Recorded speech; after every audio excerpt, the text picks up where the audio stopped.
We are joined by Greg Hershey. He is the Director of Marketing Analytics at Otter Products. Greg, I am so excited to have this conversation with you today.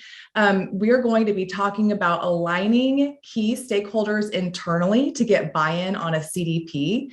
This is such a hot topic that we're having with so many different companies, and you have a lot of experience here. So Greg, I'd love to kind of kick it over to you.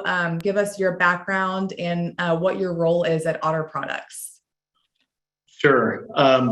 So my current role is Director of Marketing Analytics. I've been in that role for about a year. I was asked to come over and help, not with just CDP work, but holistically with analytics to help kind of align stakeholders and bring performance, a data-driven performance mindset to our organization for marketing. My background prior to being in marketing is in process improvement and as an operating analyst. I ran operations here for about 6 years in customer service at varying levels. And then prior to that, worked in analytics. So a lot of what I do is numbers related, but also stakeholder related. Love that. And I know you shared with me previously that kind of when you came into this role, conversations had been happening around potentially needing a data lake. Can you talk about kind of who were the key stakeholders internally weighing in on that conversation, different departments? And then how was the decision ultimately made to go in the direction of a CDP versus a data lake?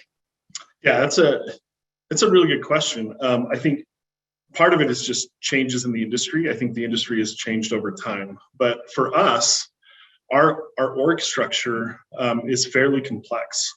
We have a number of channels that we sell through as a retail packaged goods company or consumer packaged goods company. And we also sell direct. And because of that, there's a number of stakeholders that kind of have to be on board to make decisions like this. And historically, the founder of our company, he's a tooling engineer. So his background is in making things in plastic. And our business grew because we found a need. And we were able to build out supply chain elements to meet that need. And what that means is that if you're a marketer, you have to swim upstream a little bit because you have to compete against all those different relationships and speed to market, just specific circumstances we find in our company. And it's a complex political landscape. Absolutely. And I know right now you have some really exciting projects happening internally to set the company up for success, to really get the most value out of your CDP that you can. Can you talk a little bit about who are those stakeholders internally that you're bringing to the table to have conversations and get everyone on the same page about the plan for moving forward? Yeah, we've got a list of about 30 plus stakeholders that we're targeting. And they all have different roles that they're playing to help bring this to life.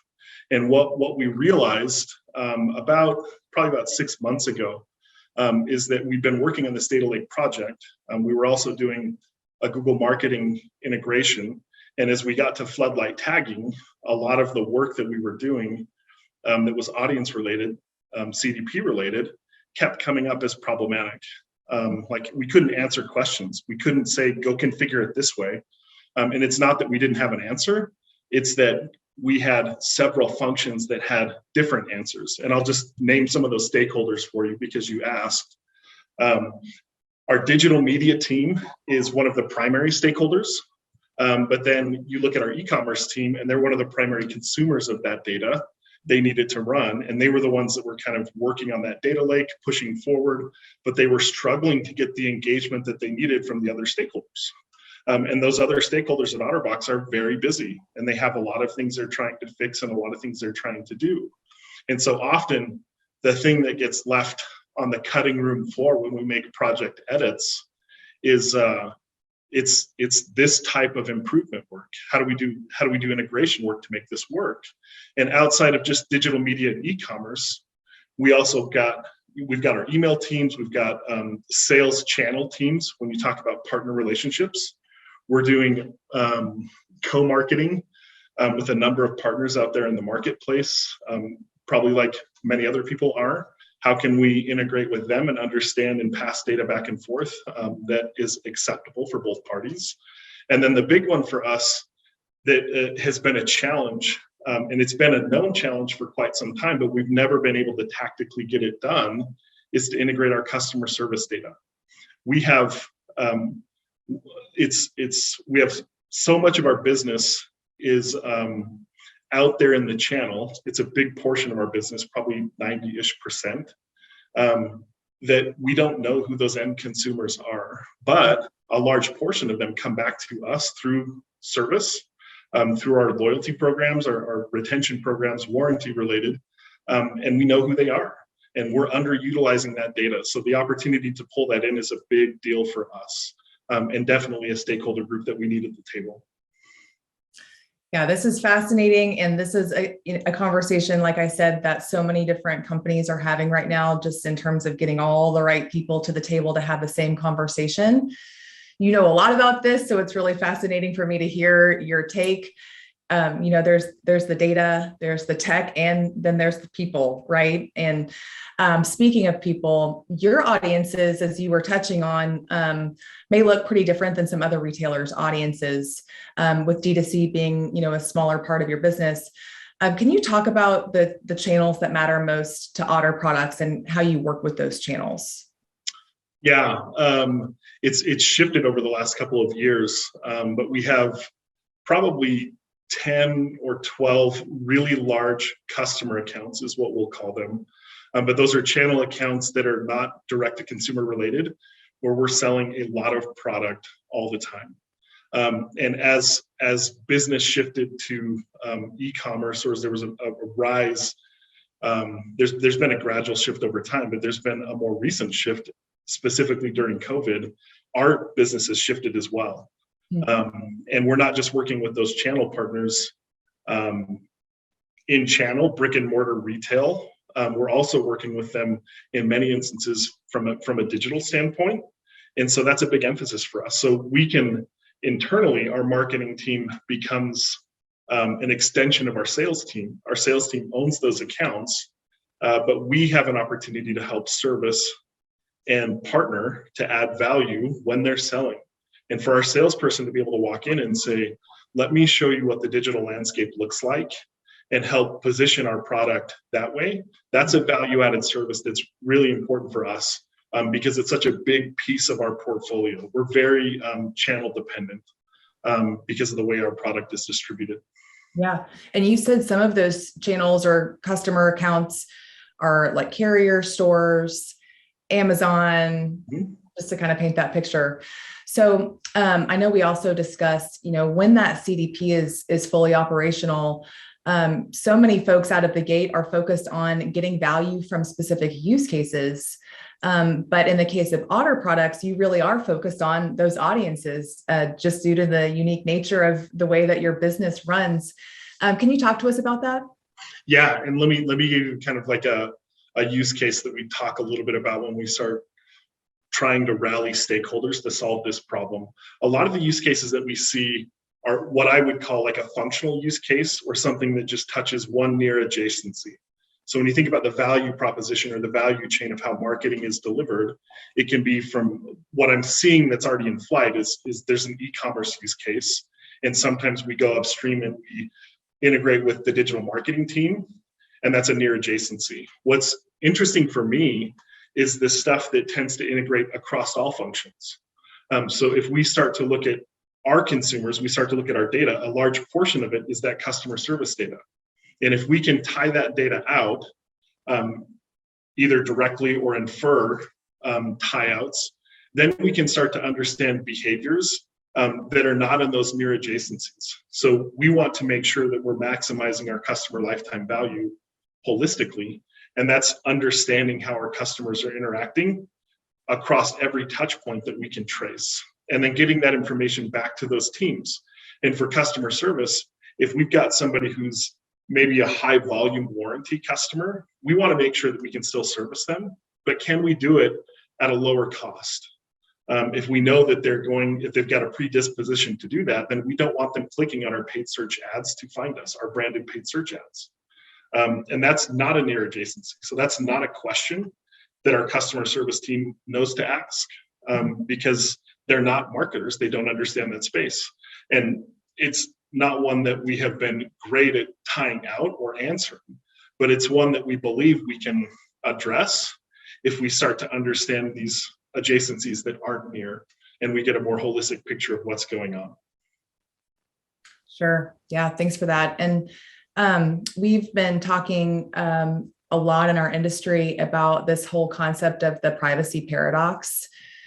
How does maintaining privacy for your customers impact your business?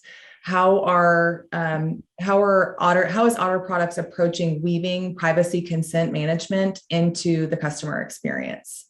Yeah, I think that's super important for us. So we're not just trying to follow the letter of the law. I think ethically and morally, we want to do what's right for our customers. And so if they've got preferences, we want to make sure we honor those. And that we see the value in working with a CDP partner like you guys, to be able to help us do that. Managing that across platforms is really complex. And right now, we can manage it to some extent in siloed buckets. But once we start to connect those things together and we start to trigger cross-functional processes against actions or against preferences, it's a whole nother realm of management. So that's a big part for us. We actually have one of our information security teams. There's a stakeholder that will be helping us work through this next week, and his primary role is to make sure that we're meeting all of the obligations that we have in that realm. And I think what you guys do, the value of a good CDP, helps protect against that. Absolutely. And then, on the flip side of that coin, when it comes to delivering a great experience for the customer, they still want their experience to be personalized. They still want to be known. Can you talk about some of the ways that Otter Products has seen success by further personalizing experiences?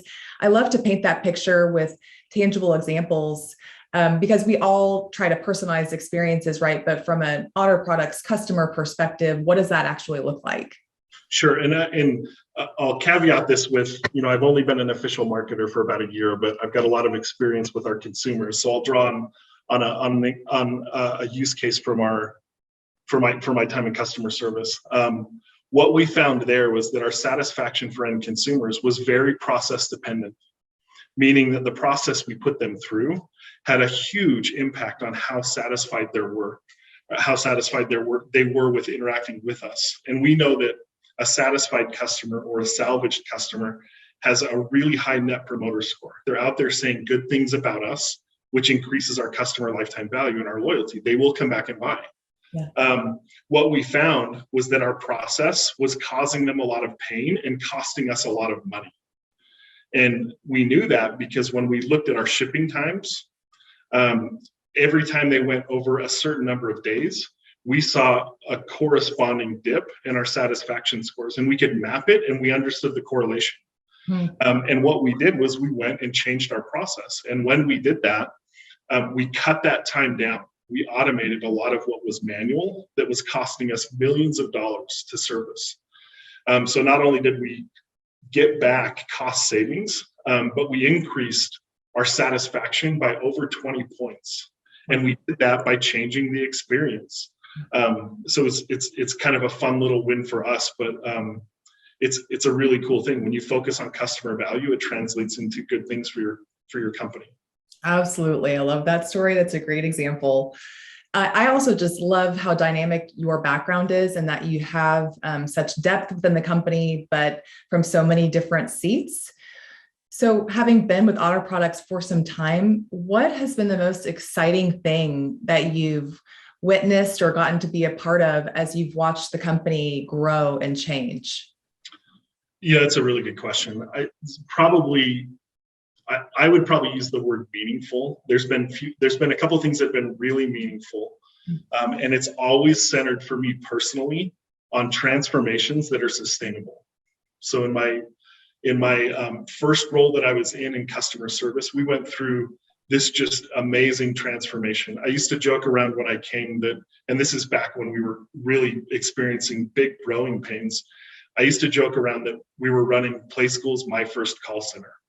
And that's what it felt like. But by the time that I left and moved on to a different department, it didn't feel like that. We transformed the work from something that felt really reactive, where the house was always on fire, to something that felt like we had built a fireproof house, and we could be a lot more strategic and intentional about the decisions we were making. And that was a really cool feeling. And that is the same thing that we're seeing right now in marketing, which is super exciting to be a part of. It's cool to see that transformation from everything's on fire to I have a lot more control, and I understand what control I have, and I understand how to influence this. And the work around audience performance management is a big piece of that, giving people the ability to impact the world that they're in, to captain the ship that they're on, is a big deal. And if we can give them those tools, we're really empowering something super cool. And that's fun to be a part of. Yeah, that's another really great example. I love that. Play School's first call center. I'm going to use that again. OtterBox is in such a unique category.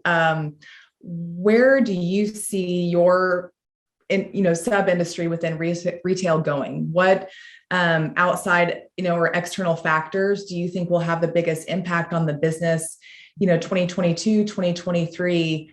What do you think is coming next for the company? That's a really good question. I think for some time we've realized that we can't just build cases, and so we're a consumer packaged goods company, and our core competency really centers around speed to market and precision engineering. Okay. And so any product that has needs for precision engineering and needs to be mass produced, we're really good at doing that. And those are where we look for opportunities. And a lot of the opportunities that we're already in and growing really well in are adjacency opportunities that require that type of work. And then we look to leverage the partnerships that we have. We have a really strong brand. Our brand team does a great job. Our product helps with that. And because of that, we have relationships with almost every person you can sell something through. And that's a really powerful position to be in. So there's a lot of opportunities. There's a lot in the mobile phone accessory space, but we've also got an interesting new brand called Livery that's kind of the last mile delivery solution. When you think about fresh delivery, it still has to be cold and it needs to be protected, and we can do that. Very cool. Yeah, I'm definitely in that life stage that can utilize an OtterBox. I've got young children. I have girlfriends who have young kids, and I see those phones get chucked all over the place, dropped and spilled on. And so I definitely see the value firsthand. You were just touching on a topic that we're actually starting to see some questions come in for you that I'd love to take a few minutes to answer. So knowing OtterBox creates so many phone cases, what do your relationships with the OEM or the carrier look like to get your products to market alongside their product launches? Yeah, we actually have a team that works on that specifically. And to be completely honest, most of us at the company do not know what that looks like. Okay. So it's not something that we talk about. Okay. I can't imagine the pressure cooker environment that must be. I know that a lot of these, big new phone launches are very top secret, lock and key. And so I have to imagine that there's a lot of efficiency there to be very nimble and fast. But that I imagine that's a very interesting side of the business. Okay, another question that I want to tee up for you. What is Otter Products' future strategy for uniquely personalizing experiences across so many resellers? Yeah, that's a good question. I think we've got a really strong channel marketing team that focuses on that a lot, and we've got a field marketing team that's a part of that. And they're out there doing training, helping kind of boots on the ground, make sure that they're aligned. But at a higher level, we've done a lot of work recently, and we'll continue to do it. We're really kind of evolving our brand strategy and our approach to brand-led marketing at a higher level. And we've got some really great internal people that are leading that. So I'm really grateful for the work they do. But a lot of it centers on that. And it starts with the relationships we have internally with our partners in sales that manage those accounts. So again, the stakeholders matter. And then it's our ability to help support them with the relationships they've developed through those partners. We work with a lot of merchandisers. We work with a lot of digital merchandisers and brick and mortar merchandisers. And the better we can arm our teams to have those discussions, the better it goes. And part of that's bringing this type of data to the table and really quantitatively having a conversation about what's happening in the market with specific examples and with assumptions around impact that our processes can have and how we can collaborate with them on their processes. Mm-hmm. Absolutely. Okay, another question for you, kind of coming back to the overall theme for our session here today. Are there any specific key hires or key talent that are a must-have to get the most value out of your CDP? Absolutely. So I actually just hired someone, and we've got a couple of key team members that are helping with this. But I think one of the key constraints is integration with IT. So you've got to have somebody, in my opinion, you've got to have a marketer that understands marketing and can work with business owners in marketing that can translate technical IT requirements and integrations. And we have somebody really good at that on our team that has an analyst background. They've been in the company for a long time. And we kind of stole them from finance, but they understand our data structures. They understand how data flows for value-added reporting, and they can speak the language of marketing, and they can also speak the language of IT. That's critical. And then also having someone that can do really advanced analytics. So not just getting the data to the data lake, but how can you consume it in a way, how can you manipulate it in a way to get really value-added insight? And that's a pretty unique skill set. Absolutely. It sounds like you got somebody great, definitely worth stealing. We love that approach. We do that on occasion. Okay, one more question coming in for you. So it really sounds like not only by transforming the call center and providing the information and audiences to those managing the relationships, it provides not only a best-in-class experience, but also tech that empowers the team and employees and creates an amazing work environment. Would you agree with all of that? I would, and let me just give some context there. We're in the process of doing that. We're mid-transformation in marketing. What's exciting is that when you do that, you see these stakeholders, you see their engagement change. And when their engagement changes, when they get excited, when they catch the vision, and they start to see the fruits of that labor, that's pretty cool. So it is really cool to be a part of, and all of our signs are positive. We're seeing high levels of engagement. We're seeing conversations that historically have not happened at a level that they've needed to happen at. And that's all positive. So we feel really good about where we're at. We feel really good that we're going to be able to get where we need to be, and that we will finish that transformation similar to what we've seen in other places in the company. Love that. And it's so important to have the team inspired and believing in the work that they do every day. That's what we're all here to do. Okay, another question for you. What is one thing that you know now about leveraging the power of a CDP that you wished you knew before? I think for me, coming into this role over the last year, just really appreciating the complexity of getting it to run well and smoothly. So the technical component is a lot more complex than I think most people realize.